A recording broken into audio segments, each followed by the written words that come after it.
tumakbo si Tanggol at Mm. natalo. Mm. Dinaya. Mm. Is that a commentary of, in a way, a possibility of your own life? Doon ko na nga kinakapayo. Kasi nung inaaral ko siya, sa totoo lang yung unang kwento ko dyan, panalo si Tanggol. Nung pinakikiramdaman ko, sabi kong ganun, ba't parang yung interest ng tao hindi ganun? Parang ang kinakapitan nila is more than the ano. Kasi hindi ko alam kung nabubugbog na sila sa news, na puro politics, ganyan-ganyan. Ang hinahanap pa rin is the family story. Nung si Tanggol yumaman at nakukuha niya na yung power, sabi kong ganun, bakit hindi ganun kataas yung ratings namin kumpara nung mahirap ako? Siyempre, ina-analyze ko, parang ang gusto sa akin ng mga tao, nandun pa rin ako sa core ko.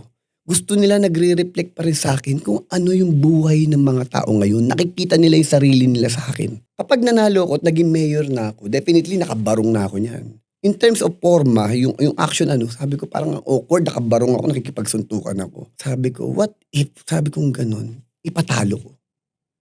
Ang bilis nun, bigla nagulat sila, ang alam lahat ng buong set ng mga characters, mananalo ko. And then yun, bumalik lahat yung ng tao. Kumbaga yung ratings, lahat. Pag binigyan kasi natin ang mga manonood natin ng normal na kwento, na simple, wala na yan, alam na nila yan eh. Pag normal yung pinanonood ko, kaya ko magugas ng pinggan, tumalikod o may gawing iba. Pero pag nakaka-excite yung kwento at hindi mo pa na-experience at na-excite ka doon, hindi ka makabitaw.